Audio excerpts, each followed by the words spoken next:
Hi. Ooh. I have a recurring stress stream where I'm in the school play and I haven't learnt my lines.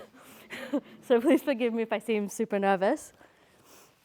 Hi, my name is Rachel. I've been a business journalist and an artist, and I've spent the bulk of my professional life speaking with people from all kinds of backgrounds about invention and career and success. And so I want to talk to you tonight a little bit about how we define success for ourselves. I also want to try to convince you that resilience culture is bullshit, okay?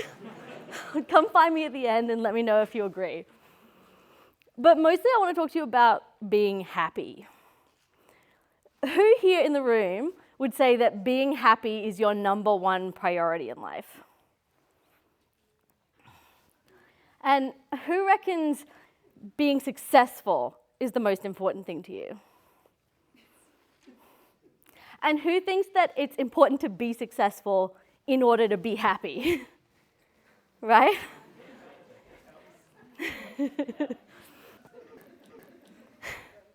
So there's not a lot of great research out of Australia about how many Australians in 2025 would rank happiness as their number one priority.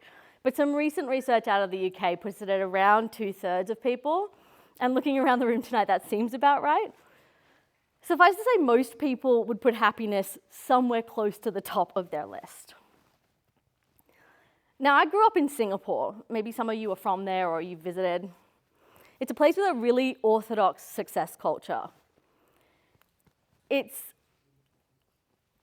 a place where you need to make a lot of money, have the right job, look the right way, dress the right way, that kind of thing. But my parents were actually hippies, so that was an interesting combo. I remember when I was about 15, my teachers sat us all down and they really wanted to let us know that no matter what our parents said, we did not have to become a doctor or a lawyer or even an engineer. I realized at that point that I wasn't having exactly the same experience at home as many of my classmates. But I came home that night and I asked my dad, if you could pick a job for me, any job at all, and I would be happy doing it, what would you choose? And so my dad thought for a minute, and then he said, I know, you should become a diving instructor, and then you could live at the beach, and we could come and visit you. So while success in my life wasn't really defined around that orthodoxy, I definitely absorbed some of that in the form of ambition. But for me, it wasn't about becoming a banker or making a lot of money or anything like that. I wasn't really interested in that. I wanted to become a writer. I probably wanted to impress people. I definitely wanted to be taken seriously. I cannot tell you how much of my teens and 20s I spent desperately hoping that people would take me seriously. It was a complete waste of time, by the way. But when it came to being happy, I didn't really interrogate that very far because, of course, everyone wants to be happy, right? And then a couple of years ago, I was having a conversation with my partner, and it occurred to me to ask him, when he says his priority in life is to be happy, what does he actually mean? And so now I want to ask all of you, who means, when they say they want to be happy, they want to be content, stress-free, relaxed? Okay? And who means that you want to live a life of maximum joy? Right?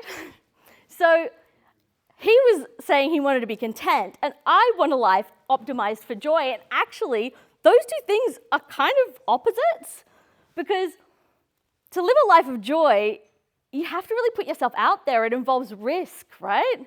And by putting yourself out there, by taking more risks, you're actually opening yourself up to bigger and more consistent failure as well. When I was 26, my dad died. I was pregnant with my first child. I just found out. I told him the day before that he was going to become a grandfather, and then the next day he was dead. Any death that happens close to you will change you, and his death definitely changed me. It was like a switch went off in my brain. Up until this point in my life, I'd been an absolute ball of anxiety and self-doubt. But I was trying to tough my way through it because resilience culture had taught me that that's what a good, worthy person does, right? You tough it out, you white knuckle it. It was kind of working. I'd managed to land a job as a reporter at a big national paper, but I was really miserable. I was stressed. I was scared all the time. When I was 19, I'd had a bit of a breakdown. I went to see the university psychologist, and she gave me a piece of advice that was actually some of the best advice I'd ever received. She told me, imagine your life is a line. At the beginning, that's you now. And at the end, that's you in your perfect, imagined, idealized future, right? What if you only ever make it here? Did you fail? Now, maybe you're like me, and I said, yes, clearly. I have not reached my goal. She wanted me to appreciate how far I had come as an achievement in itself. I thought that advice was really stupid. But these days I know better. She actually probably could have drawn me a line that looked more like this.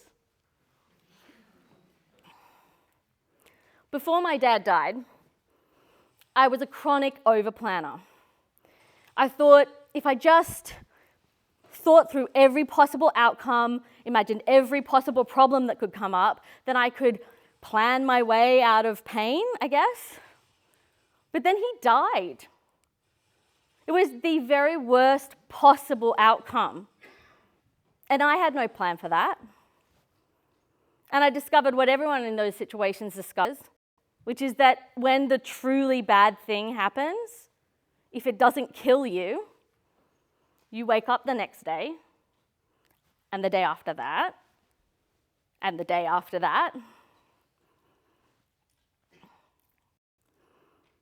And I realized at that moment that resilience was a lie. Resilience is literally to withstand, to bounce back, to return to the same shape. But you can't, because life is change, and you will change. And screw that.